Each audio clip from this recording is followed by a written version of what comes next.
asasi manusia melekat pada dirinya, terus hak asasi melekat pada dirinya, terus hak-hak lain yang ada hak berdata, semuanya hak warga negara itu perempuan laki-laki sama. Kedudukannya dalam pemerintahan sama. Laki-laki dan perempuan sama kedudukan dalam hukum dan pemerintahan. Berarti saya perlu teliti juga apa yang dibicarain di dalam pelajaran ini. Sangka mereka itu hanya belajar bagaimana menyapu, bagaimana menyulam, bagaimana nyuci piring, bukan itu. Justru kita pendalamannya tentang hak-hak perempuan. Jadi saya tidak menyimpang dari garis yang ada, dari garis alur ilmu yang ada. Karena saya bilang tata negara juga berbicara tentang hak asasi manusia, maka saya juga bicara tentang hak asasi manusia ketika saya menyusun tesis saya yang berkaitan dengan hak perempuan bercerai dengan tidak mendapatkan nafkah idah sama sekali. Itu kasus-kasus itu yang banyak sekali hingga ada kesenjangan antara perempuan dan laki-laki. Ini yang menarik ya bagi saya. Dan ternyata sekarang ilmunya dipakai, sangat-sangat dipakai oleh pemerintah. Masalah gender, masalah kekerasan seksual, masalah anak, penelantaran bercerai, kasusnya banyak sekali. Sehingga saya masih menyelesaikan peraturan daerah satu lagi yang berkaitan dengan pengaruh utamakan gender. Ternyata ilmu saya itu banyak dipakai orang dan banyak saya diundang untuk bicara. Yang saya tadinya tidak mengira seperti itu. Lalu dari S2 itu saya masuk S3 di Universitas Diponegoro di Semarang. Saya ngambil jurusan ketatanegaraan, alur ilmu saya di situ, dan saya mengambil tentang masalah pajak daerah yang berbasis keadilan. Saya ngambil itu. Terus saya selesai, ya saya kembali dan lagi ke kampus. Tapi ketika saya sekolah itu saya merasakan lama banget 4 tahun, enggak sampai 5 tahun sih, saya 4 tahun 8 bulan selesai. Tapi rasanya udah kelamaan, lama banget, pengen ngajar gitu rasanya, melihat semua mahasiswa diskusi dan sebagainya. Itu yang saya punya anak 3 orang, 2 laki-laki dan 1 perempuan. Mereka sudah bekerja semuanya dan sudah mendapat posisi yang baik untuk di dalam pekerjaannya. Lalu yang dalam kuliah-kuliah ini saya akan menyampaikan ada beberapa hal.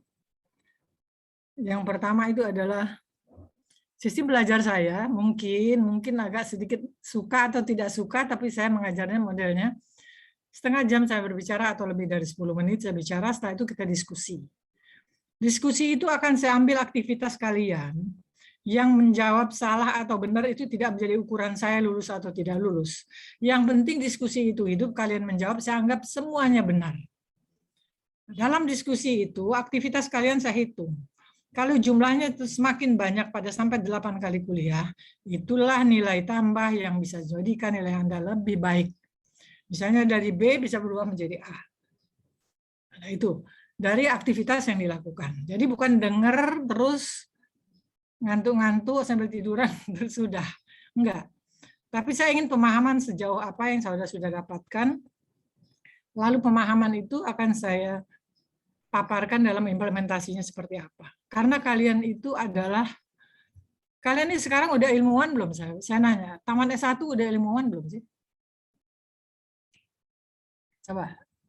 Yuk, kita nggak usah taruh tegang-tegang. Aduh, Bu Yusri mengajarnya kayak mana, nggak santai aja.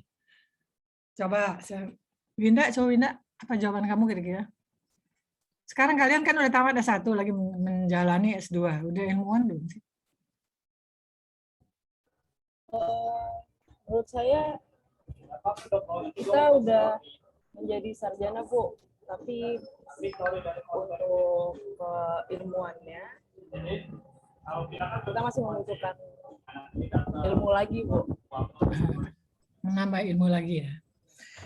Yang lain, Musinun? Ada pendapat Musinun? Kira-kira kamu sekarang udah ilmuwan belum?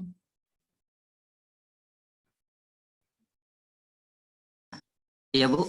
Kalau untuk dari taraf Bu, memang kita dari tingkat SD bahkan TK ya sampai perguruan tinggi kita punya titel S1. Mungkin hampir sama dengan Mbak Winda. Cuma di sini kan kita masih butuh belajar lebih, Bu, untuk kita mendapatkan titel sebagai seorang ilmuwan. Tapi dari cukup ilmu yang kita dapat, ya kita paling enggak adalah untuk pengalaman kita dengan ilmu yang kita dapat, kita dikombinasikan antara ilmu dengan penerapan kita di lapangan. Tapi masih untuk ke depan masih butuh pembelajaran lebih lanjut seperti itu, Bu. Berarti jawabannya itu belum, itu kan? Belum apa Siap. sudah itu? Soalnya ini Ya. antara bias iya dan tidak gitu loh. Saya nanya udah apa belum, udah ilmuwan belum? Itu aja jawabannya udah atau belum? Jawabnya nanti urusan bener salahnya tuh, nanti saya yang benerin.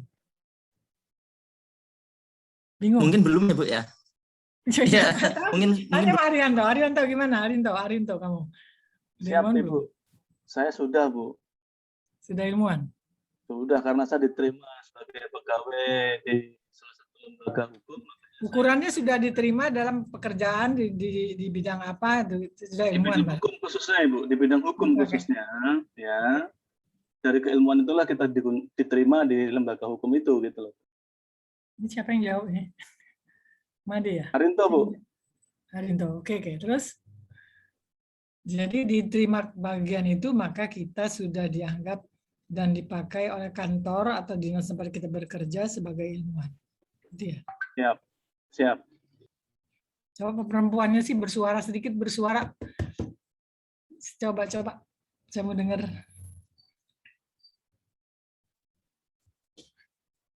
Ada yang wanita perempuan yang mau jawab? Yunda?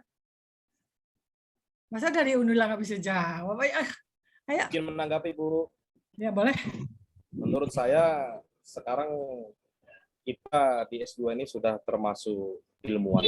Kenapa kalau di tataran S1 kita mempelajari, misalkan contoh pencurian itu unsurnya A sampai Z. Di tataran S2 itu kenapa unsur pencurian itu A sampai Z. Nah, jadi sehingga termasuk juga dengan karya-karya ilmiah yang kita juga dituntut sekarang ini berkarya untuk mempelajari norma hukum ataupun implementasi hukum itu sudah termasuk kita sebagai ilmuwan di tengah-tengah masyarakat kita, Bu. Izin. Ya. Bagus, ada yang lain? Izin, Bu. Siapa? Gimana ini? Izin menjawab, Bu. Dharma. Jadi kita itu yang pasti sudah menjalani yang namanya S1. Kalau udah S2 berarti S1, Bu. Jadi dalam S1 juga di situ ada produk namanya produk ilmiah, yaitu skripsi salah satunya. Kemudian diartikan secara definisi, ilmuwan adalah orang yang berkecimpung dalam sebuah ilmu pengetahuan. Jadi ilmuwan itu secara kesimpulan kita ada di sini yang di dalam forum ini ya udah bisa disebut ilmuwan, apalagi sekarang dituntut dengan Bang Japri bahwa kita sekarang dituntut mempunyai hasil minimal sebuah artikel yang memang bisa dipertanggungjawabkan. Jadi memang itu salah satunya, Bu. Jadi memang ada sebuah produk penelitian, bahkan nanti kita lulus pun nanti akan disuruh buat tesis dan lain-lain sebagai produk hasil penelitiannya seperti itu, Bu. Cuman batasan keilmuan, seorang ilmuwan ini memang nggak ada batasnya. Bisa lebih lagi, bahkan yang S2 nanti akan menempuh S3 lagi, S3 nggak tahu lagi kemana lagi seperti itu. S4. Demikian, Bu. Ya, kalau saya mengatakan bahwa ilmu itu didapat dari orang belajar. Benar nggak? Belajar dari tidak tahu menjadi tahu. Benar. Orang belajar tidak tahu menjadi tahu. Setelah mereka tahu, banyak yang dia ketahui, dia mencoba lagi. Pengetahuan itu bisa nggak mendapatkan suatu hal yang akurat, yang menghasilkan hasil yang realitasnya membawa manfaat banyak bagi orang banyak. Ketika seorang penemu lampu pijar ini, listrik, itu kan dia tahu dulu. Terus akhirnya dia gali lagi bagaimana lebih bagus lagi, terjadilah sebuah ilmu. Lalu dilemparkan ilmu itu pada banyak orang untuk bisa juga menciptakan hal-hal yang sama. Ketika kalian masuk sekolah S1 di Unila, kalian dikasih banyak pelajaran yang supaya dari tidak tahu menjadi tahu. Iya kan? Setelah dianggap tahu pada akhir mata kuliah, terakhir kuliahnya, kalian buat skripsi, dan dicari masalah yang ada di masyarakat untuk digali lebih dalam, hanya tidak sekedar tahu menemukan apa kalian. adalah kebaikan untuk masyarakat, kebaikan untuk pemerintah, dan ada manfaatnya. Oleh karena itu, kalau kalian dikatakan bahwa S1 sudah ilmuwan, belum, sudah. Karena ujiannya dihadiri oleh doktor, profesor, yang bidang ilmunya, kepakarannya sudah menguji kalian. Berarti kalian sudah diuji, sudah mendapat tantangan yang bisa kalian hadapi dengan baik. Akhirnya kalian bisa. Jangan takut, saya S1, duduklah di pinggir, di ujung belakang sana. Enggak, S1 karena kalian adalah ilmuwan juga. Kalian menemukan hasil skripsi kalian itu dalam sebuah pengetahuan yang kalian gali. Ada beberapa jurusan pidana, saya akan menggali bagaimana sih pidana itu sebenarnya. Kenapa kok orang melakukan perbuatan yang melanggar hukum, yang ada mengambil sebagian kepunyaan orang lain, dijatuhi hukuman. Saya akan pelajari. Ada juga yang mengambil tapi tidak dihukum. Apa salahnya di mana? Itu penggalian-penggalian yang kalian ambil. Tetapi apakah sudah menjadi seorang ilmuwan? Sudah. Ya kan? Masuk akal nggak? Masuk akal nggak? Masuk akal dong. Ya. Lalu dari apa yang kalian pelajari sebelum saya, mungkin Bu Chandra lebih banyak memahami atau memberikan pemahaman tentang politik hukum. Saya ingin mencoba bertanya kembali kepada kalian sampai sejauh mana pemahaman yang kalian berikan sudah dapatkan dan bisa dimanfaatkan untuk kalian. Coba siapa yang bisa? Apa itu politik hukum? Kok perlu dipelajarin sih politik hukum aja? Politiknya atau hukumnya yang dipelajari? Jadi izin Bu menjawab. Ini sekarang saya ambil aktivitas ya.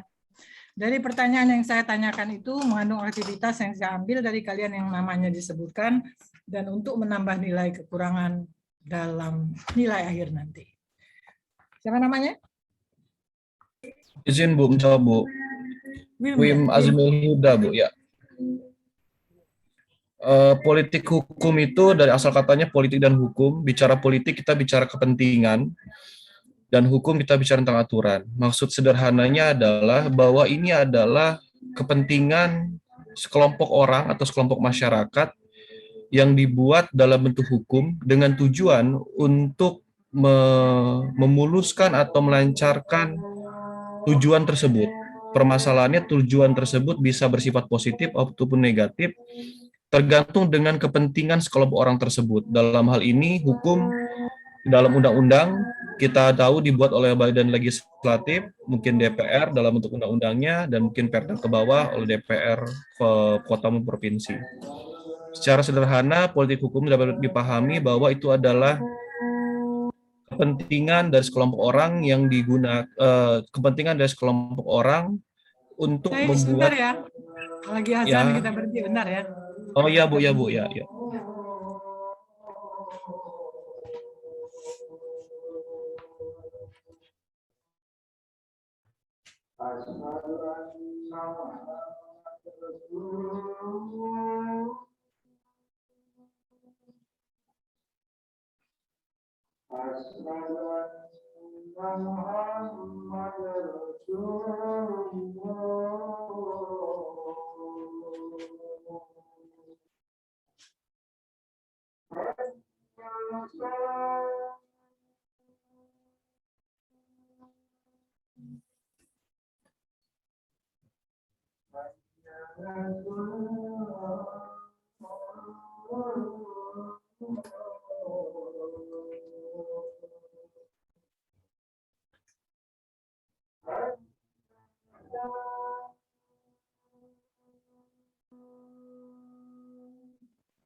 Oke. Kesimpulannya apa dari pembicaraan Wim? Wim punya Ya, kesimpulan? kesimpulannya bahwa bicara politik hukum, bicara kepentingan kepentingan dari orang atau sekelompok orang atau penguasa, dalam hal ini mungkin pemerintah, dengan tujuan untuk menjalankan setiap keinginan dari pemerintahan tersebut dalam proses pengaturan masyarakat ataupun penertiban masyarakat, tapi tetap memahami bahwa hukum tersebut dibuat berdasarkan kebutuhan dari masyarakat tersebut dan juga kemampuan masyarakat tersebut untuk menaati hukum serta perangkat-perangkat penegakan hukumnya juga mengimbangi kemampuannya dalam menegakkan hukum tersebut. Kurang lebih begitu, Bu. Terima kasih. Yang lain di belakang Wim? Di belakang Wim ada? Rizky? Izin Bu, Oke. yang Silakan. kita pelajari maknai dari politik hukum ini saling berkaitan Bu, antara politik dengan hukum, di mana juga hukum diproduksi juga terpengaruh dengan politik daripada negara kita Bu, khususnya juga dalam mengambil sari-sari resapan-resapan daripada kehidupan berbangsa dan bernegara yang akan tercermin dalam setiap produk-produk hukum yang bersifat memaksa kepada masyarakat dan mengatur ke arah kemana kebijakan daripada kekuasaan itu mengatur kehidupan dari masyarakat kita Bu. Jadi sangat penting mempelajari politik hukum agar mengetahui juga kemana cita-cita kita sebagai masyarakat Republik Indonesia ini, sebagai warga negara ini, dengan kaitannya dengan dinamika politik yang ada, yang menghasilkan hukum-hukum yang sangat baik ke depannya. Harapan kita sebagai bangsa yang lebih maju dan dapat bersaing dengan negara-negara lain, Bu. Demikian, Bu. Yang cewek. Saya mau tanya, dinamika politik yang dikatakan dalam penjelasan Pak Japrianto, hubungannya dengan politik hukum apa itu? Saya tanya untuk perempuan, cewek dulu dong, cewek. Desma, coba Desma. Enak kan, bisa lihat Google, bisa lihat apa yang mau dijawab aja, nggak ada yang saya boleh aja, orang zamannya daring tinggal lihat Google buka jawab, tapi yang penting paham, satu gitu aja. Coba Desma udah ada jawaban, nggak ada? Iya Bu. Jadi menurut saya pentingnya untuk belajar politik hukum adalah saya nggak tanya itu, saya tidak tanya itu. Dinamikanya ya Bu. Dijawab oleh Wim dan Japrianto, terus dia ada kata di dalam pengulasan oleh Pak Japrianto, politik hukum terkait dengan dinamika politik. Dinamika politik yang di dalam perkataan dia itu apanya sih? Dinamika politik yang mana? Kalau menurut saya Bu, seperti yang kita ketahui bahwa kehidupan bermasyarakat itu sedinamis itu Bu. Jadi ada perkembangan zaman dan hukum itu menyesuaikan dengan keadaan yang ada di masyarakat. Jadi politik hukum ini sebagai sarana untuk mengatur masyarakat, maksudnya adalah output dari kegiatan berpolitik ini adalah hukum. Jadi seperti yang kita ketahui bahwasanya hukum diciptakan oleh di mana Presiden dan DPR bersama-sama mengesahkan suatu perundang-undangan yang di mana di situ adalah kegiatan berpolitik. Mereka menyalurkan aspirasi-aspirasi dari masyarakat, menyalurkan kepentingan-kepentingan masyarakat, dan outputnya adalah berupa produk hukum. Di situ adalah yang memwadahi kegiatan-kegiatan dari masyarakat yang sangat dinamis gitu Bu. Satu lagi yuk. Siapa tadi namanya? Desma Cahya ya? Bu, Desma Cahya. Belakang Desma ada satu lagi sebelum Ibu jelasin. Izin Bu. Cewek. Oh, cewek. Boleh. Dharma boleh. Ya. Oke. Silakan Dharma. Emang baiknya ada cewek Bu yang harus ngomong nih. Ceweknya lagi nyari, lagi buka Google belum ketemu. Oke, siap Bu. Saya izin untuk menjawab bahwa dinamika politik yang terjadi di Indonesia ini udah berbagai macam kalau di sini disebut adalah rezim Bu. Jadi berbagai politik di Indonesia sendiri cenderung ke arah politik kekuasaan. Jadi dari era zamannya Soekarnois, kemudian lari ke Orde Baru, kemudian ke reformasi, bahkan yang era sekarang ini itu memiliki mempengaruhi karakter dari produk-produk hukum kita itu sendiri. Contohnya misalnya di zaman Pak Soeharto yang cenderung represif, itu cenderung produk hukumnya pun produk hukum yang represif ataupun apa namanya itu. Jadi intinya dia adalah produk hukum yang represif, Bu. Jadi pada saat reformasi itu berbeda lagi dengan karakter produk hukum yang dibuat oleh zaman Soekarno. Lebih terbuka, menerima aspirasi dari masyarakat, kemudian dijadikan sebuah produk hukum. Kemudian sekarang udah masuk era digitalisasi, era yang sudah lebih modern lagi, era 4.0 sampai bahkan mau 5.0. Nah, ini udah beda lagi. Muncul lagi produk hukum, contoh ada namanya Undang-Undang ITE. Jadi bisa berubah-ubah ya? Produknya bisa berubah-ubah. Jadi memang cenderung hukum kita itu progresif cenderungnya. Jadi berubah menurut keadaan zaman, seperti itu, Bu. Kalau gitu saya bisa katakan bahwa hukum adalah sebagai produk politik. Bisa nggak? Bisa jadi, Bu. Bisa, Bu. Sepakat, Bu. Lalu apa? Sepakatan di belakang itu jawabannya apa? Bahwa pada akhirnya hukum dijadikan sebagai alat bagi para politikus untuk melancarkan tujuan-tujuan politik mereka, Bu. Kalau seandainya dalam sebuah negara itu nggak perlu politik, cukup pemerintah dan rakyat aja yang bisa menyelesaikan apa kasus-kasus yang terkait dengan masyarakat banyak yang bisa diatasi oleh pemerintah dan rakyat. Bisa nggak? Tidak bisa, Bu. Itu sebagai produk politik, ya untuk apa kita pakai politik? Jadi kadang-kadang kekuasaannya lebih ke depan, kadang-kadang mundur, kadang-kadang menjadi sebuah tantangan yang kita jalani dalam jalani pemerintah. Ya, jadi kalau kita katakan tidak hukum bisa. sebagai produk politik, oke. Lalu kalau kita lihat politiknya perjalanan tidak luas seperti yang namanya menghadapi menjalani sebuah pemerintah atau negara dalam jalannya. Apakah kita nggak perlu politik kan? Kira-kira. Izin menanggapi, Bu. Boleh. Kita sebagai Rekstad bukan Makstat, Bu. Kita negara hukum, bukan negara kekuasaan. Walaupun ada politik, kita dinamika politik di tengah-tengah bangsa dan negara. Namun kita juga sudah sepakat dalam pendirian bangsa dan negara ini ada cita-cita hukum, cita-cita luhur yang harus kita perjuangkan.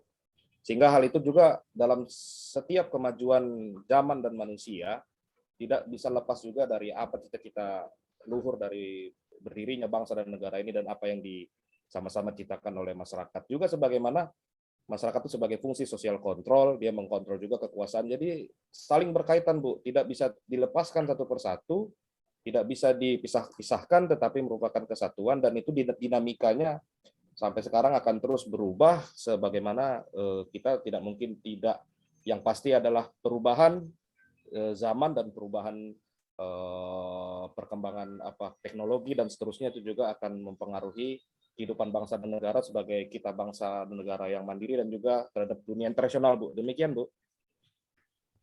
Jadi kalau saya melihat ini bahwa di dalam sebuah negara itu sudah ada dipastikan ada 3, ada trias politika. Pasti kan. Adanya eksekutif, legislatif, dan yudikatif. Di bidang legislatif adalah perwakilan masyarakat, wakil rakyat yang duduk di lembaga itu. Tapi duduk tidak hanya saya daftar duduk di situ, tidak. Tapi ada unsur politik yang harus bisa menempa mereka menjadi seorang yang dapat memberikan masukan-masukan buat pemerintah dan sebagainya.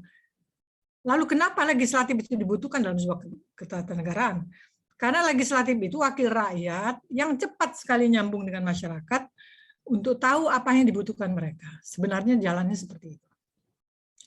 Tapi ketika legislatif dan yang juga eksekutif bekerja sama untuk menghasilkan sebuah produk, mestinya dalam produk hukum itu dia bukan memikirkan memajukan kekuasaan, tetapi dia mengingatkan dirinya sebagai wakil rakyat yang perlu memperjuangkan aturan yang memberikan banyak kesejahteraan pada masyarakat banyak.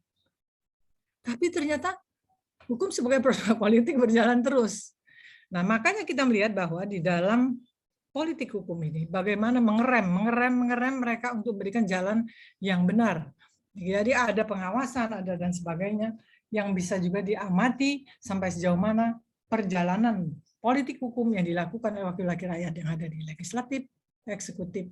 Walaupun presiden itu kepala pemerintahan, tapi dia wakil rakyat yang duduk memegang tampuk pemerintahan yang dipilih oleh rakyat. Sebenarnya apa yang perlu diangkat masalah adalah masalah bagaimana mensejahterakan rakyat dengan produk-produk hasil hukum yang memberi pengaruh besar kepada kemakmuran dan kebahagiaan rakyat Indonesia. Tapi di dalam politik hukum ini kita apakah berbicara yang tidak bisa dilepaskan adalah negara hukum. Ya. Negara hukum itu di Indonesia tentu tidak terlepas daripada politik hukum yang ada. Politik hukum yang ada ini kita melihat mempunyai peran yang sangat penting dalam pembentukan peraturan, khususnya perundang-undangan. Karena mereka berada di pusat. Lalu kita melihat konsep negara hukum digunakan di Indonesia yang dikatakan tadi ada istilah, ada restart atau sebagainya. Tapi yang kita lihat konsep negara hukum digunakan di Indonesia lebih mengarah pada tradisi hukum Eropa yang disebut dengan apa? Ayo, ingat nggak? Yang disebut dengan civil, Eropa kontinental yang disebut dengan civil law. Karena kita mendahulukan daripada aturan tertulis. Bukan keputusan hakim yang berlaku di daerah-daerah Eropa. Ini apa? Inggris itu banyak sekali yang common law yang sikap seperti itu. Nah, di sini kita melihat bahwa permainan daripada politik hukum ini bermain dalam sebuah negara hukum yang lebih dapat mengembangkan bagaimana peraturan sebagai dasar penyelenggaraan aktivitas pemerintahan yang benar dan baik. Tapi sampai sekarang kita melihat apapun banyaknya lembaga pemerintahan yang sudah diolah dalam sistem politik hukum Indonesia ke depan juga nggak bisa mengatasi sekian banyak masalah yang ada di negara kita. Diriin KPK masih juga ada orang melanggar. Diriin masih ada. Oleh karena itu di dalam hubungan antara politik hukum dengan perundang-undangan sangat penting. Makanya hari ini saya akan membahas itu sedikit untuk memberikan implementasi daripada politik hukum di dalam perjalanan dalam sebuah negara. Ini saya lihat khususnya saya mengambil dari negara Indonesia. Ada beberapa slide yang saya buat yang bisa dipahami.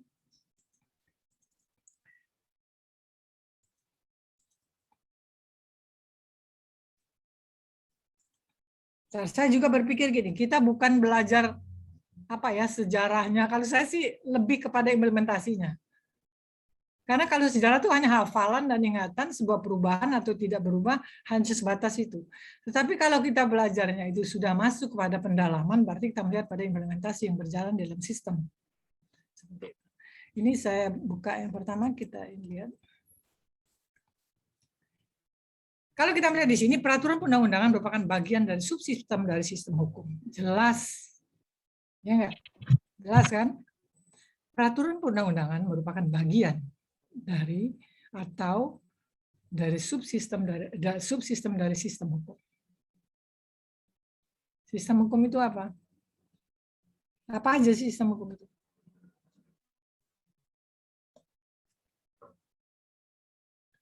Belum ketemu ya.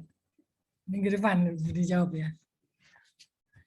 Oleh karena itu membahas mengenai politik peraturan perundang-undangan pada hakikatnya tidak dapat dipisahkan dengan politik hukum.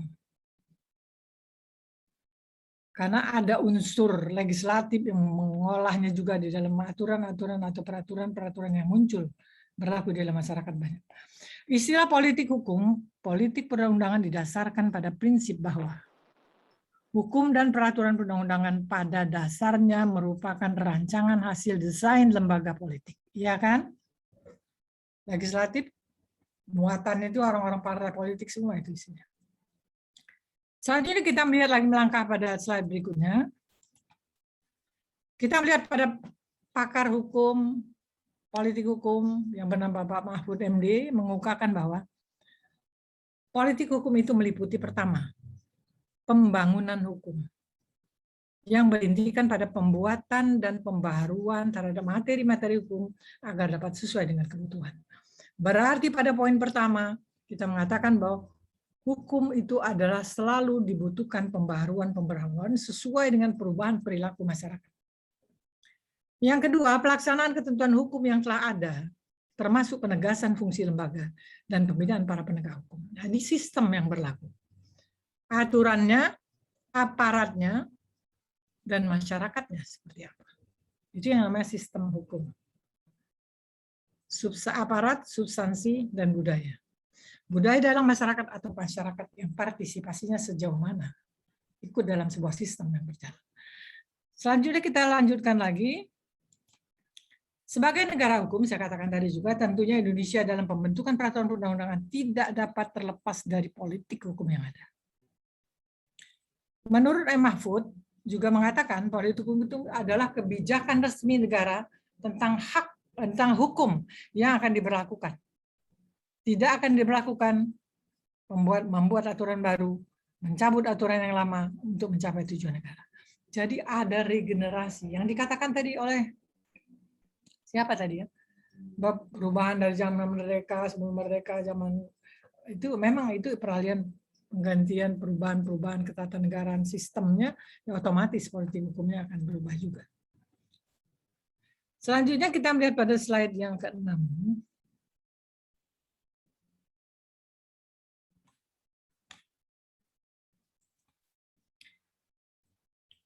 Kalau kita melihat pada konsepsi negara hukum, yang diinginkan oleh Founding Fathers itu adalah sejak awal perjuangan kemerdekaan terlihat jelas dengan dibuatnya pokok-pokok pikiran dalam pembukaan Undang-Undang Dasar 45.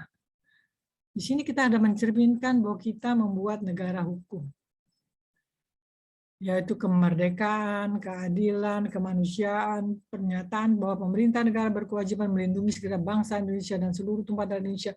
Ini adalah sebuah ciri-ciri khas daripada pokok-pokok pikiran yang terkandung dalam sebuah negara yang sudah dicerminkan yang nantinya akan diolah untuk menjadi sebuah politik hukum maju ke depan menjadi lebih sejahtera sesuai dengan tujuan daripada isi pembukaan Undang-Undang 45. Lalu kita melihat selanjutnya,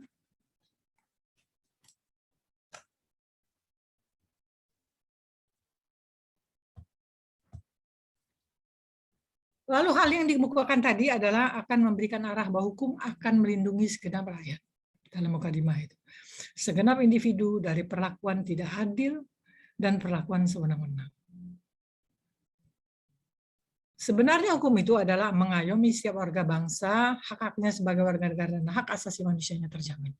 Di sini kita melihat bagaimana usaha dari Badan Legislatif untuk mewujudkan bagaimana mengayomi masyarakat atau negara ini menjadi sebuah negara yang nyaman, adil, dan makmur sesuai dengan tujuan negara Indonesia.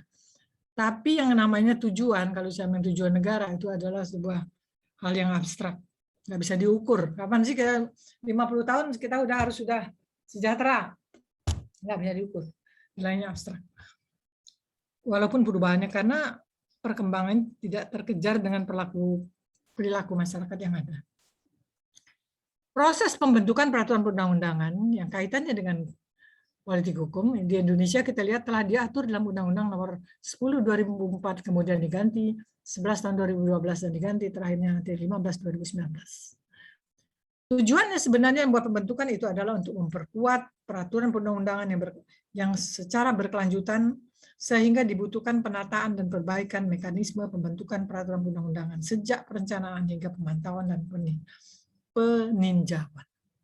Jadi kalau sudah kita lakukan dinyatakan berlaku sebuah peraturan yang diolah oleh aktor-aktor politik di legislatif yang membuat sebuah misi yang disebut dengan politik hukum, mulai dari perencanaan, pemantauan, dan peninjauan. Kalau saya lihat sih jalannya sih tidak mulus. Banyak kan anggota politik gitu, politik DPR, wakil DPR, di legislatif, dia maunya jalan-jalannya bukan pemantauan di Indonesia, atau pemantauan di Amerika atau di Eropa.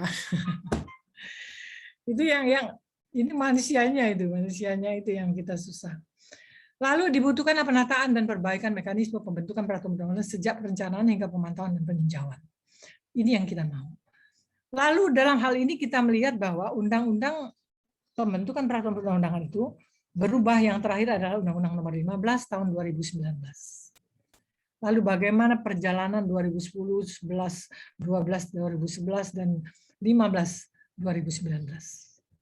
Inilah kaitan erat kita lihat perkembangan politik hukum di Indonesia, terjadi perubahan-perubahan aturan, perubahan-perubahan masalah-masalah yang sudah menjadi ke depan aturannya belum tertata dengan baik.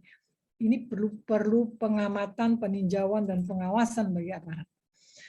Lalu di dalam perubahan dari Undang-Undang 12 tahun 2011 ke 15 2019, itu kita lihat perbedaan dalam sistem politik hukum yang kita lihat banyak terjadi perubahan.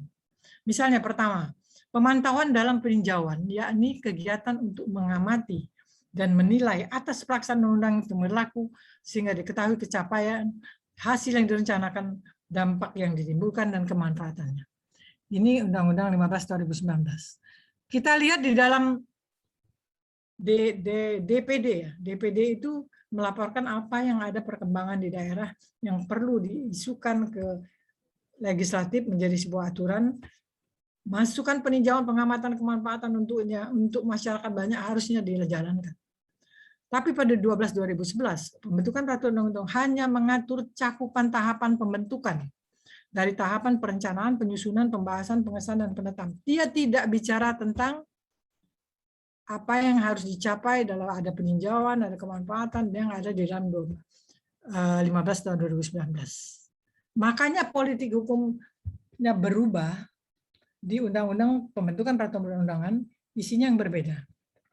Saya ulangi, kalau di dalam Undang-Undang 15 2019 sekarang, pemantauan dan peninjauan kegiatan untuk mengamati, menilai atas pelaksanaan undang-undang yang berlaku sehingga diketahui ketercapaian hasil direncanakan, dampak yang ditimbulkan, dan kemanfaatannya.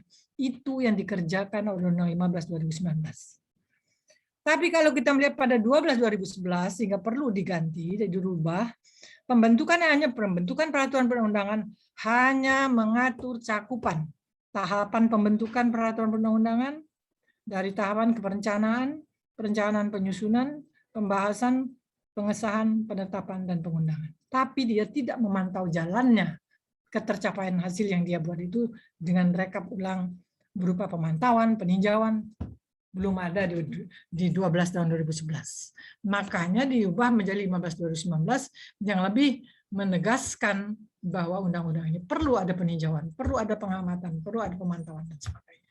Inilah politik hukum yang mengubah suatu keadaan. Lalu kita lihat lagi di sini bahwa yang kedua kita lihat penyusunan prolegnas di lingkungan pemerintah dikoordinasikan oleh menteri atau kepala negara yang menyelenggarakan urusan pemerintahan di bidang pembentukan peraturan undang-undangan. Ini yang sekarang. Kalau dulu kita melihat bagaimana perjalanan pembuatan peraturan undangan yang didahulukan sebelumnya. Akhirnya ini pada 2012-2011 pembentukan peraturan perundang-undangan sebelumnya dilakukan oleh menteri yang menyelenggarakan urusan pemerintahan di bidang hukum. Titik. Berarti ada sebuah perubahan ya.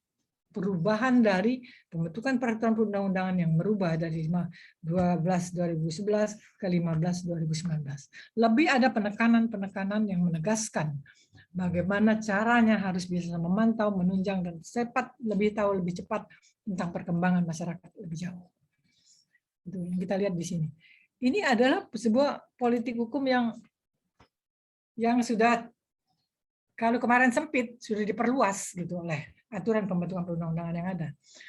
Lalu yang ketiga, dalam keadaan tertentu, DPR dan Presiden dapat mengajukan rancangan undang-undang di luar prolegnas yang memastikan adanya urgensi nasional atau rancangan undang-undang yang dapat disetujui bersama oleh alat kelengkapan DPR yang khusus menangani bidang legislasi dan menteri atau kepala lembaga yang menyelenggarakan urusan. Ini menurut undang-undang yang baru 15/2019. Tetapi sebelumnya 2011 pengaturan ini sebelumnya dilakukan oleh menteri yang menyelenggarakan urusan pemerintahan di bidang hukum. Berarti Menhukam aja. Iya kan? Menhukam aja. Menteri yang memberikan bidang hukum. Dia berarti. Nah, dari sini kita melihat banyak sekali perubahan-perubahan yang nyatanya selama ini yang berjalan itu tidak apa ya, tidak greget ngerjainnya tuh, setengah hati gitu. Cukup di atas meja aja udah, tapi pemantauan, peninjauan, dan pemanfaatannya sampai mana sudah dipenuhi pada masyarakat banyak itu tidak tertata. Pada yang kelima, pada 2015-2019, pengharmonisasian, pembulatan, dan pemantapan konsepsi rancangan undang-undang yang berasal dari Presiden dikoordinasikan oleh Menteri atau Kepala Lembaga yang menyelenggarakan urusan pemerintahan di bidang pembentukan peraturan perundang-undangan. Sedangkan 12 tahun 2011, pengaturannya sebelum dilakukan oleh Menteri yang menyelenggarakan urusan pemerintahan di bidang hukum. Itu saja. Jadi didobrak, dirubah habis, diangkat masalahnya. Menteri itu harus bisa bagaimana membuat politik hukum ini berjalan dengan sesuai dengan kebutuhan masyarakat yang ada di lapangan, dengan pemantauan, pemanfaatannya seperti apa, dan sebagainya. Kalau ini terlalu singkat, kan nampaknya menteri-menteri lain cuma duduk manis ya. Duduk manis. Ini politik hukum ini seperti apa yang kita cari, kita kejar. Nah, sekarang penerapannya lebih menegaskan yang benar seperti apa. Lalu kita melihat lagi bahwa yang keenam, menteri yang mewakili pembahasan mengkoordinasikan persiapan pembahasan dengan menteri atau kepala lembaga yang menyelenggarakan urusan pemerintahan di bidang pembentukan peraturan.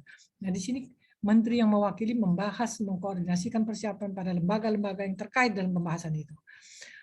Sedangkan yang dulu hanya juga tersangkut pada menteri yang menyelenggarakan urusan di bidang itu. Jadi kita masih memang selalu membutuhkan sebuah pemantauan peraturan yang masih banyak kelemahan, peluang untuk tidak bisa berjalan dengan baik, faktor-faktornya. Ini sebetulnya penelitian kalian juga bisa. Jadi penelitian tulisan, karena ini kelihatan ada kesenjangan kan. Ketujuh, pengharmonisasian, pembulatan, dan pemantauan konsepsi rancangan peraturan pemerintah dikoordinasikan oleh menteri atau kepala lembaga yang menyelenggarakan urusan pemerintahan di bidang pembentukan peraturan perundang-undangan. Peraturan ini sebelumnya dilakukan oleh menteri yang menyelenggarakan urusan pemerintahan di bidang hukum. Sebelumnya ketika 2011 masih.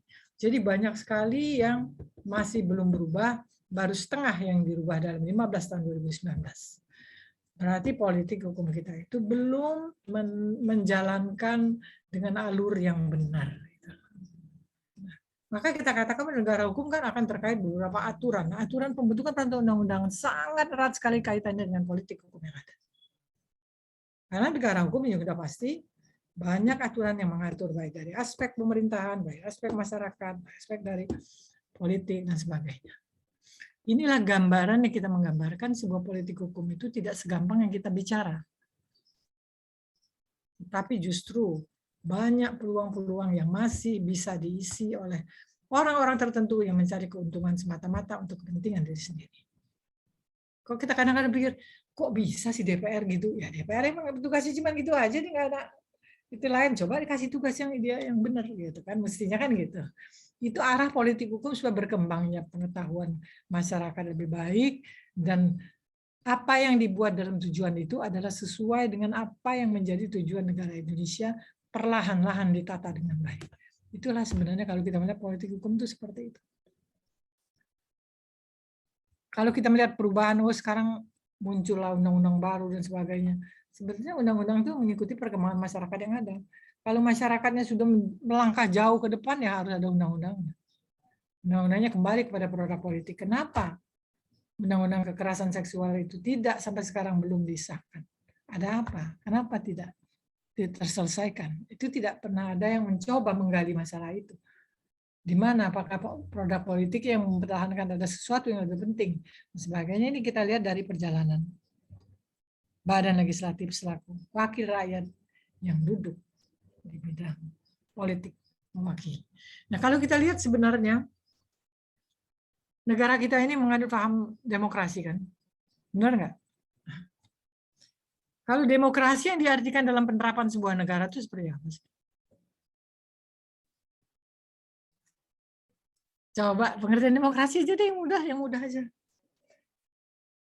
Ini baru orang 3 loh yang ngisi aktivitas Ibu ini. Nggak ada lagi yang lain ngisi. Nanti kalau yang ada nilai yang aktivitasnya tinggi, nilai A jangan cemburu ya. Soalnya Bu udah ngasih peluang besar untuk kalian bisa mendapat nilai A. Asal aktivitasnya terus terisi. Coba demokrasi aja Indonesia ini kayak mana sih sebenarnya disebut demokrasi Indonesia, kedaulatan di tangan rakyat itu gimana? Boleh izin menjawab Bu Yusnani? Boleh. Siapa? Desma Cahya Sylvia. Gimana, Iya. Desma? Kalau dari arti katanya sendiri, demos itu artinya rakyat, jadi suara dari rakyat gitu ya Bu ya. Iya. Jadi apa-apa yang diciptakan oleh pemerintah itu berasal dari rakyat gitu. Jadi kekuasaan yang tertinggi ada di tangan rakyat. Namun di sini yang terjadi di Indonesia adalah perwakilan. Jadi rakyat ini memilih wakil-wakilnya untuk duduk menjadi legislatif, sehingga para wakil rakyat ini, yaitu anggota Dewan Perwakilan Rakyat ini, akan menyuarakan aspirasi-aspirasi rakyat untuk membentuk suatu peraturan perundang-undangan, di mana peraturan perundang-undangan ini tujuannya untuk mengakomodir segala kepentingan-kepentingan dari masyarakat itu sendiri. Tapi udah jalan gitu, benar nggak jalannya gitu? Sekarang dalam prosesnya bagaimana? Oh benar, sudah berjalan dengan ketentuan yang diatur, udah oke nih. Demokrasinya udah benar. Kalau berdasarkan apa yang terjadi sekarang sudah benar sih Bu. Namun mungkin ada penyelewengan sedikit di mana wakil-wakil rakyat ini tidak mengakomodir kepentingan rakyat, tetapi kepentingan untuk kekuasaan mereka, begitu Bu. Ya. Ada lagi? Baik, terima kasih Bu. Terima kasih. Ayo. Wah, kalau belajar sama Ibu enak sama Bu Chandra ya daripada Ibu ini kayaknya gitu ya. Enak diajar Bu Chandra pada Ibu. Ibu ini banyak nanya sih. Tapi nanya bukan untuk Ibu, kok untuk kalian. Untuk kalian saya mau nambah nilai aja. Izin menanggapi Bu. Boleh. Yang diucapkan oleh Bu Desma Cahya tadi, saya sepakat terkait prosedurnya yang betul dipilihnya oleh rakyat, baik presiden maupun perwakilan presiden dalam hal ini DPR, kota, provinsi, kabupaten. Hanya saja pada saat implementasi dari produk hukum tersebut yang harusnya tujuannya untuk mensejahterakan rakyat, bagaimana seharusnya yang diatur oleh undang-undang, hanya saja aturan tersebut diselewengkan dan juga untuk memuaskan atau memenuhi kepentingan sekelompok orang atau bahkan hanya segelintir perusahaan ataupun investor, Bu. Hal ini yang akhirnya bisa disebut sebagai transaksi politik dalam pemerintahan. Nah, ini yang mengerikannya adalah rakyat yang menjadi korban dalam hal ini, Bu. Bahwa rakyat dalam hal ini ada istilah pemerintah tidak boleh berbisnis dengan rakyat. Tapi hal ini yang terjadi di negara kita, bahwa rakyat itu harus berbisnis dengan pemerintah. Dan bahkan pemerintah sudah berbisnis dengan swasta dari asing. Nah, di sini yang paling mengerikannya lagi adalah rakyat dalam hal ini harus dilindungi, harus disejahterakan, menjadi korban transaksi politik dari pemerintah tersebut. Dan produk hukum yang dikeluarkan oleh wakil rakyat sendiri, itu tujuannya untuk melancarkan semua tujuan-tujuan transaksi politik tadi, Bu. Itu, Bu. Hanya memang betul tadi saya sepakat bahwa implementasi penerapannya aja yang salah kita ini, Bu. Walaupun tidak bisa semuanya disalahkan. Saya oknum lah mungkin begitu. Makasih. Namanya juga manusia ya. Manusia ya. Macam-macam model. Ada lagi? Ada lagi yang belum? Citra, gimana Citra baru nongol di situ? Apa yang bisa kamu jawab? Citra Anggra ini udah ketemu? Ada. Kita ini sampai jam berapa sih kuliahnya? Sampai jam berapa, Mbak Dharma? Nah? Halo, Bu. Sampai jam berapa kita kuliah? Tuh kelas dong, tuh kelas yang tahu jam berapa? Dari jam 11 sampai jam berapa kuliah kita? 12.50, Bu. Jam 12.50, Bu. Jam 1 kurang 10 menit, Bu. Kurang 1, masih ada waktu, berarti sekitar setengah jam lagi. Iya. Pas 13.00, Bu. Kenapa? Maksudnya gini, apa yang saya jelaskan sekilas tadi tentang penerapan daripada politik hukum di dalam peraturan perundang-undangan, mulai dari 10 2004, 12 tahun 2011, 15 tahun 2019. Ternyata kita melihat celah-celah yang banyak sekali, tidak tetap ada. Sampai sekarang saya rasa masih berjalan seperti itu. Karena orang-orang pada masa itu menyusun, sudah percaya bahwa segala sesuatu yang berkaitan dengan hukum akan diserahkan kepada Menhukam mungkin. Kementerian yang terkait dengan hukum dan hak asasi manusia. Itu yang semua sekali disahkan. Tapi sesungguhnya ada tim yang terkait antara Menhukam, ada lembaga-lembaga lain.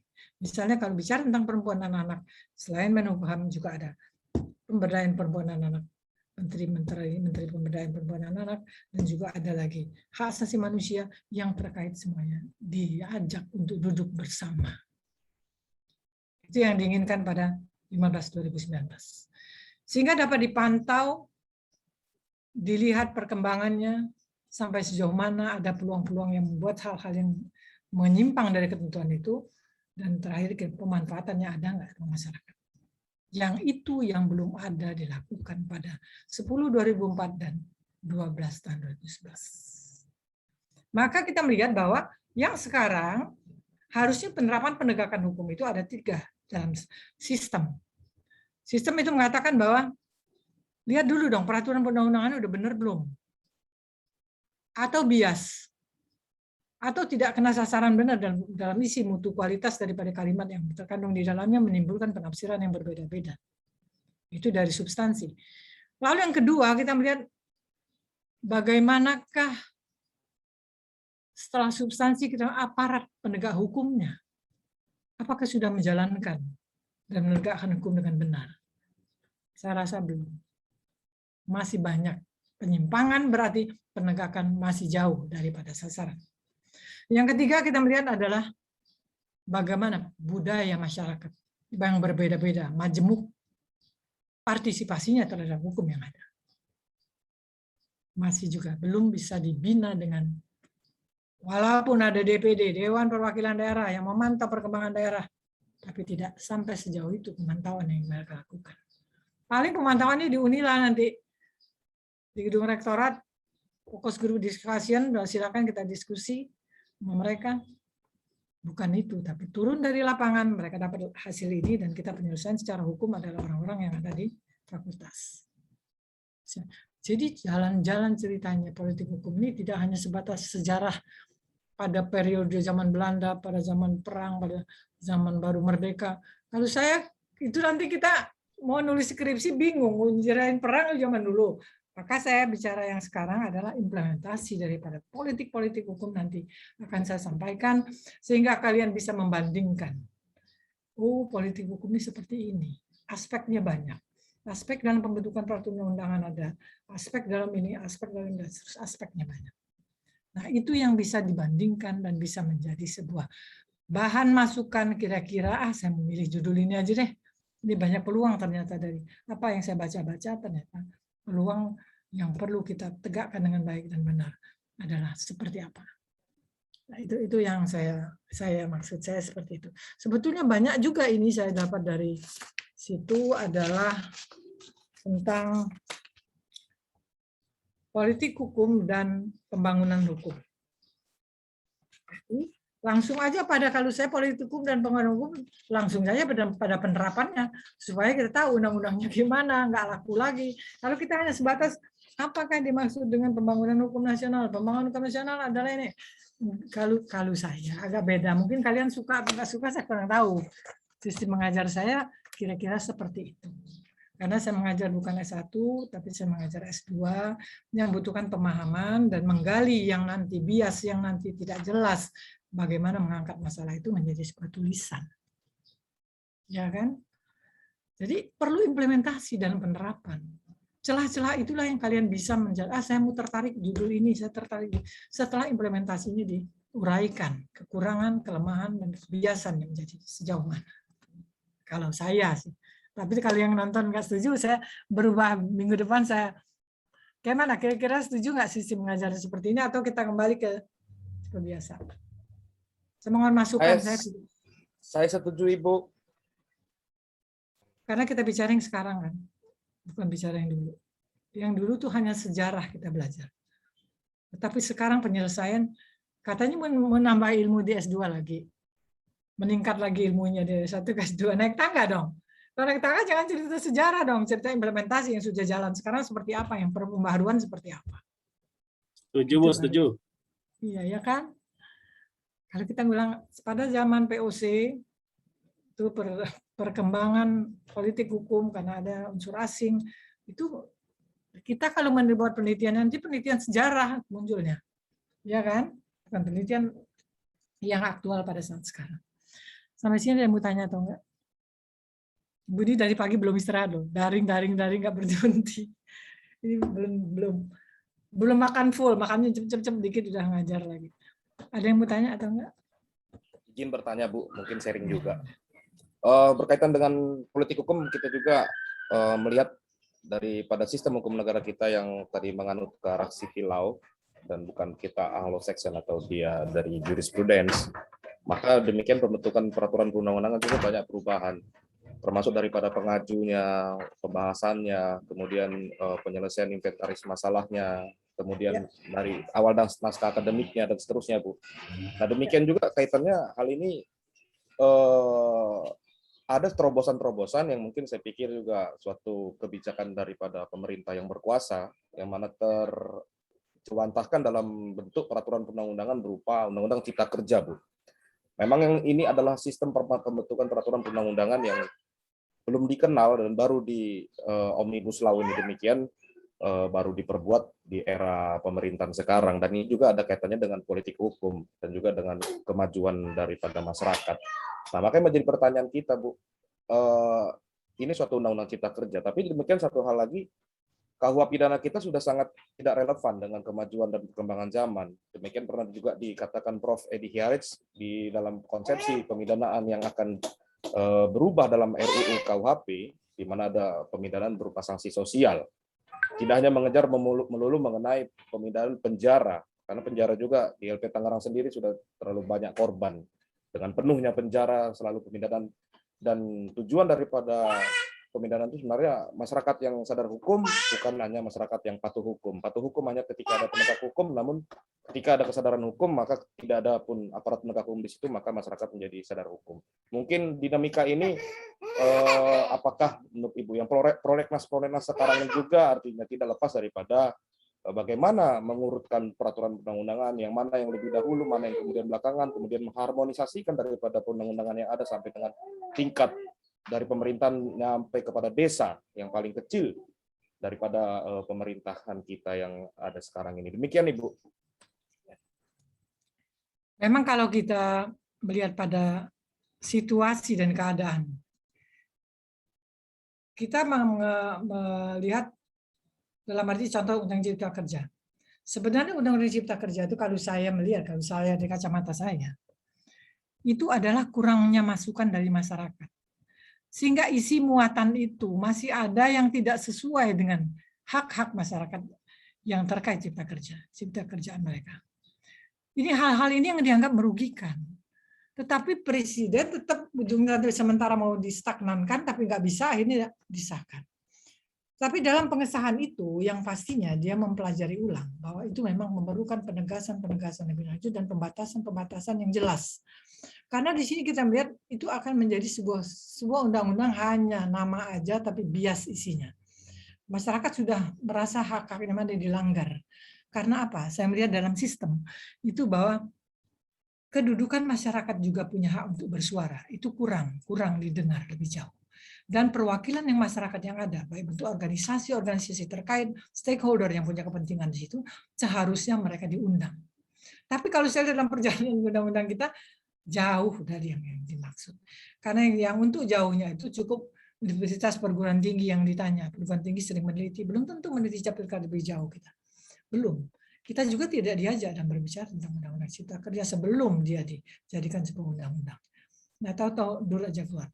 Nah, inilah kelemahan sistem yang saya katakan tadi. Ada 3 poin indikator itu yang belum bisa ditegakkan dengan baik. Sudah pasti kalian bisa buat masalah penelitian yang berkaitan dengan hal-hal yang memang tidak bisa diangkat karena beberapa hal yang memberikan batasan-batasan ruang gerak yang perlu dibuka seluas-luasnya untuk dalam sebuah tulisan yang bisa masuk, mungkin bisa masuk jurnal internasional karena tidak terkait negara kita aja. Itulah gunanya mahasiswa S2. Jangan nulisnya kayak anak S1 ya. Kalau anak S1 faktor pendorong, faktor penghambat sudah, dorongnya apa, yang menghambatnya itu apa nggak jelas. Karena kalau kita buat penelitian nanti di S1 penelitian itu adalah bicara tentang permukaannya aja. Permukaan di atas. Ada nggak faktor pendorong penghambatnya kasus masalah A? Ada. 1, ini, 2, ini, 3, ini, 4. Ini terus banyak mungkin ya. Penghambatnya ini. Dari aparat ini. Sudah. Nggak ada penjelasan lebih lanjut. Tapi untuk S2 adalah tidak ada kata faktor pendorong penghambat. Bagaimana penyelesaian kasus ini ditinjau dari aspek satu aspek aja ambil. Sudah bisa terbuka. Ya kan? Aspek partisipasi bisa. Seperti saya katakan, itu nggak terbuka. Nah, ini yang kita lihat pendalaman untuk mahasiswa S2 adalah menggali. Tapi menggali belum ketemu, cukup menggali kedalamannya aja. Tapi menggali yang ketemu nanti emas atau logam mulia atau apa disebutnya apa adalah S3. Karena di S3 sudah ketemu sebuah penemuan ilmu baru yang bisa dikembangkan untuk kepentingan negara atau masyarakat banyak, sehingga kita mempunyai kepakaran ahli di bidang itu. Disahkan dalam promosi kepakaran ahli kita di bidang itu. Tapi kalau saya tidak berhenti dari hanya menerima, tapi mencari peluang apa yang harus kita tegakkan dalam mendirikan sebuah negara yang baik. Seperti itu. Dan saya masih lihat banyak juga saya uji mahasiswa S2 yang masih permukaan juga, belum mendalam. Akhirnya harus dibuat pendalaman materinya itu harus dibuat. Dan sudah menggunakan teori-teori untuk mendukung. Misalnya gini, kalau seandainya masyarakat ini untuk pajak ya, ditagih nggak pernah bayar, nyangkut pajak di RT RW numpuk segini. Karena tagihannya itu kalau dalam teori pajak adalah sebaiknya pada saat dia panen. Nah, jadi kalau dia nggak panen, dia nggak, apalagi ke COVID misalnya nggak hujan musim kemarau, ya dia nggak jelas nggak bisa. Tapi peluang aturan itu memberi pada saat ketentuan itu berkaitan dengan peluang mana yang bisa dia masuk. Ya, peluang ketika dia panen hasil, apa dia beras, padi, apa dia jagung, pada saat panen itulah menagih uang pajak yang. Jadi kalau S2 harus ada minimal 2 teori sampai 3 teori. Teori itu untuk apa? Untuk menunjang ini supaya bisa jadi lebih baik. Tadi nggak bisa bayar, sekarang bisa bayar. Tadi nggak tahu, sekarang lebih paham. Jadi seperti itu. Jadi kita jangan berpikir, gampang udah S1 juga ujian S2. Nanti perubahannya banyak banget setelah diuji oleh pembahas.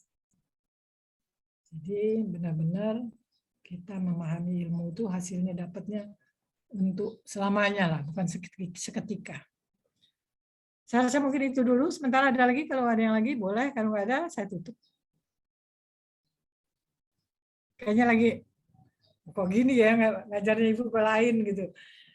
Ibu lebih suka ngajar gini biar pulangnya masih kepikir-pikir, gue mau cari lah apa sih yang dimaksud ini, apa yang dimaksud. Jadi masih ada gregetnya mau nyari-nyari. Tapi kalau cerita sejarah terus kita nggak bisa mecahin masalah nanti. Kita cari implementasinya dan hambatan kendala, peluang untuk memperbaikinya seperti apa. Nggak ada lagi? Saya minta absennya dibuat. Dharma, hari ini siapa yang tidak hadir, siapa yang hadir. Ya. Ingat saya ketika kita udah mungkin minggu depan pertengahan apa ya? Bukan minggu depan sih. Pertengahan November kali apa Desember kita UASnya. Pokoknya Ibu ngasih kuliahnya 8 kali. Kalau tanggalnya libur, ya berarti libur juga. Wah, tanggal merah lah. Gitu aja mungkin yang biasa saya sampaikan. Mungkin kalian bisa nanti banyak membaca dan banyak bertanya kepada saya. Dan saya suka bisa mengukur pemahaman kalian sampai sejauh mana. Kadang-kadang Ibu nggak perlu lihat koreksian kalau orang yang bisa jawab memang banyak benar. Ya sudah memang harus diberi nilai bagus. Nggak ada yang istilahnya, oh udahlah jangan, lu ngambil kuliah siapa? Bu Yus. Nggak lulus lu nanti. Saya punya anak juga, ngapain sih nggak ngelulusin anak orang? Anak saya aja, bagaimana caranya anak saya harus bisa lulus. Kalau ibunya nggak apa-apa, bisa cuma marah, anaknya nggak jadi orang dong. Anak saya 3, yang nomor 1 anak saya teknik sipil, tamatan PhD dari Leiden. Sekarang kerja di luar. 2 anak saya juga PhD dari Stuttgart arsitektur dan ketiga dokter. Masa anak saya jadi, kalau saya galak, anak saya mungkin malas sekolah ya. Malah saya malu kalau anak saya nggak berhasil. Apalagi kalian yang saya ngajarnya, harus kalian bisa. Saya nggak membedakan kok, ngajar sama anak saya, sama anak sekolahan nggak beda. Tapi saya minta tolong benar dalam kuliah ini, pakaianlah yang rapi. Jangan pakai kaos oblong. Nanti kelihatan hasil fotonya kehadirannya pakai kaos oblong, yang menegur bukan saya, tapi langsung dari magister. Saya aja mau ngajar ini rapi-rapian dulu kok. Bisa aja ngajar di rumah pakai daster aja ya. Saya nggak mau. Hargailah diri kita, baru kita dihargain orang lain. Ya kan? Itu yang selalu dipegang dalam diri kita, yang tidak gampang. Kalian yang jadi pemimpin nanti ke depan. Kita kan sudah ngasih ilmu aja. Bukan. Saya akhiri billahi taufiq wal hidayah. Assalamualaikum warahmatullahi wabarakatuh. Sampai ketemu minggu depan. Waalaikumsalam warahmatullahi wabarakatuh. Waalaikumsalam Terima kasih, Bu. warahmatullahi wabarakatuh. Terima kasih, Bu. Oke. Terima kasih, Ibu. Oke. Sibuk.